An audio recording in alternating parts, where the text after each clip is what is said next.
On raconte souvent l'histoire des vainqueurs, mais aujourd'hui, nous allons écouter celle de l'homme que l'on a vaincu.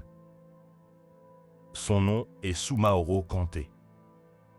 Avant Soumaoro, une grande puissance dominait la région, l'Empire du Ghana. Mais au XIIe siècle, cet empire décline. Selon les travaux de Nehemia Lefdzion, cette chute ouvre une période d'instabilité politique. Quand un empire tombe, le vide attire les ambitions. Les royaumes se fragmentent, les guerres se multiplient. Les sources écrites sont rares, mais les traditions orales recueillies par Djibril Tamsir Niana décrivent Soumanguru comme un chef du peuple Soso. Dans l'épopée de Sondiata, Soumanguru est souvent présenté comme un tyran. Mais ces récits viennent de ses ennemis. Et si on regardait autrement? Et si Soumanguru n'était pas seulement un oppresseur, mais un homme qui voulait reconstruire un empire?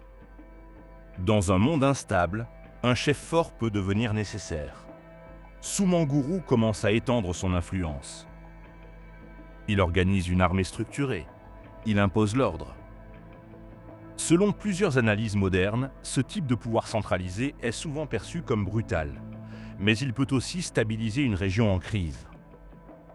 Avant d'être un ennemi, Soumanguru était une réponse au chaos. Pour construire un empire, il faut plus que de la force.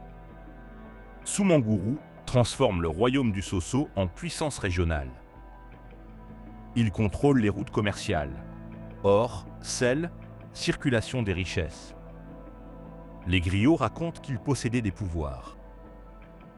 Mais historiquement, cela peut refléter une domination psychologique. Selon les traditions étudiées par Youssouf Tata Cissé, les récits amplifient souvent les caractéristiques des adversaires. La peur peut être une stratégie. Elle dissuade les révoltes.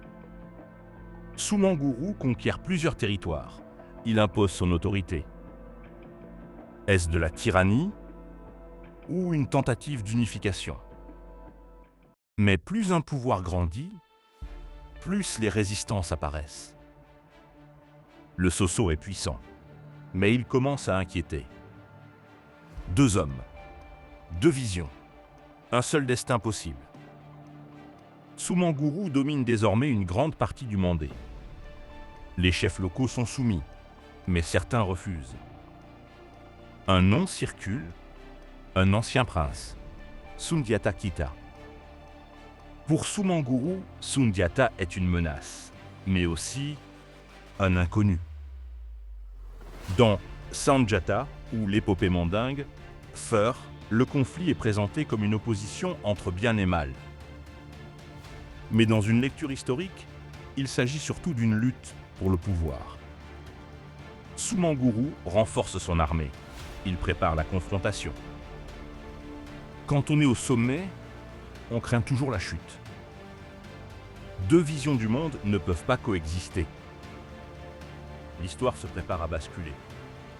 Mais cette fois, nous verrons la bataille autrement. Moi, c'est Mamadou. À bientôt pour un autre épisode de Afro Livre Influent pour la saison dédiée à Soumaoro Kanté.